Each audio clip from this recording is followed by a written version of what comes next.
Good afternoon, ladies and gentlemen. You'll excuse the fact that I'm out of breath, but about 10 or 15 minutes ago, a tragic thing, from all indications at this point, has happened in the city of Dallas. Let me quote to you this, and you'll excuse me if I am out of breath. A bulletin, this is from the United Press, from Dallas. President Kennedy and Governor John Connally have been cut down by assassin's bullets in downtown Dallas. They were riding in an open automobile when the shots were fired. The president, his limp body carried in the arms of his wife, Jacqueline, has rushed to Parkland Hospital. And if you'll excuse me if I give some directions.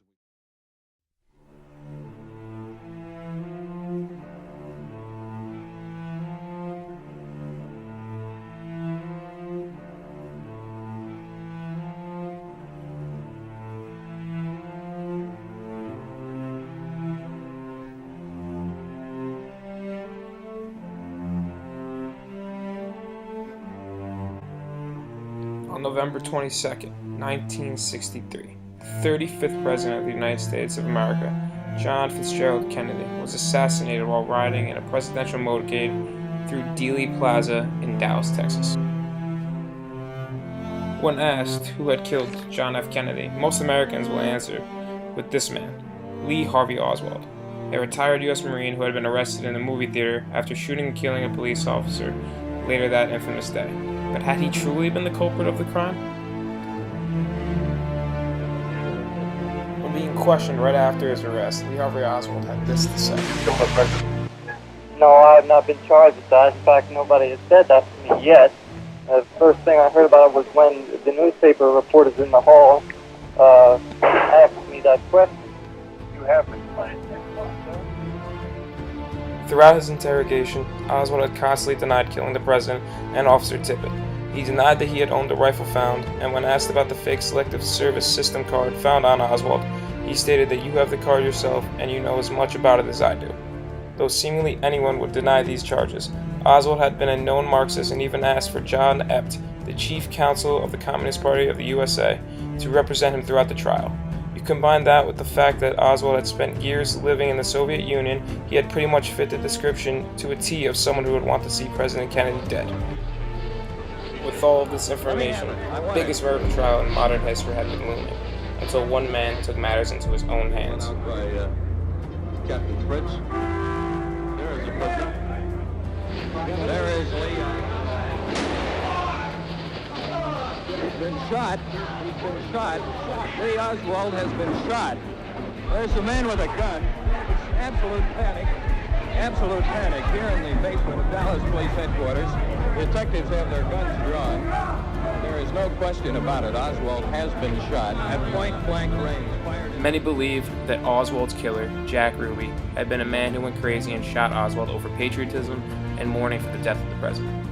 However, Ruby's actions have been linked to one of the biggest conspiracies behind Kennedy's murder, the thought that organized crime had plotted with anti-Castro Cubans in the killing of the president.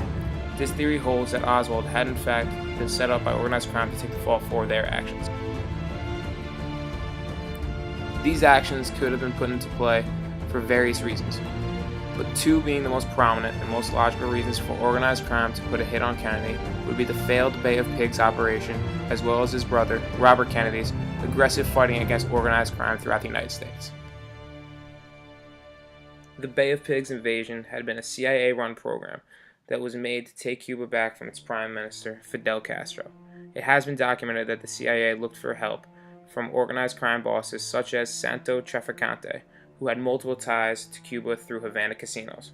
Organized crime wanted Castro gone as much as the Kennedy administration, for fear that they would be thrown out of Cuba once Castro had solidified his power.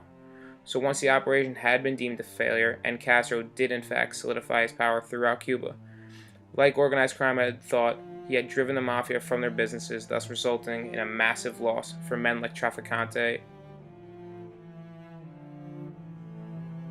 This loss of business only made organized crime as a whole have even more disdain for President Kennedy and the way that he had been running his administration, thus giving those involved a motive to have John F. Kennedy assassinated. If this information had not been enough to at least consider possible involvement, organized crime had also had anger towards the Kennedys as a whole for the way Robert Kennedy had been attacking their livelihood. Robert Kennedy had been the Attorney General at the time when convictions against organized crime figures had risen by 800% during his term. His tough stance towards organized crime has been noted as a possible motive for the assassination that had taken place on his brother. In a 2013 interview with CBS, Robert Kennedy's son, Robert Kennedy Jr., had stated that his father was fairly convinced that there were others involved in the murder of his brother John, other than Lee Harvey Oswald. Justice Department spokesman Edwin Guthman had even recalled Robert Kennedy being worrisome that he had been the reason his brother had been targeted due to his actions as Attorney General towards organized crime. Though organized crime had its motives, the mystery behind John F. Kennedy's death is still one of the biggest topics of debate today. Do we already know the truth, and that Lee Harvey Oswald is the devil everyone makes him out to be? Or are there still deep underlying secrets out in the world waiting to be shown to the public?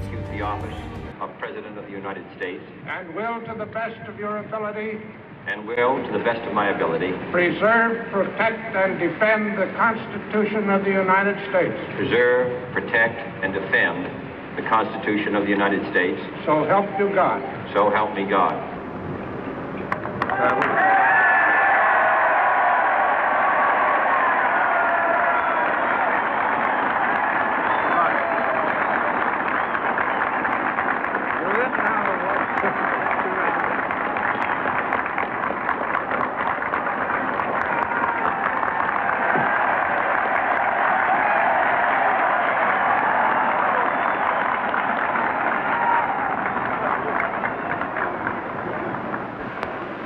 Vice President Johnson, Mr. Speaker, Mr. Chief Justice, President Eisenhower, Vice President Nixon, President Truman, Reverend clergy, fellow citizens.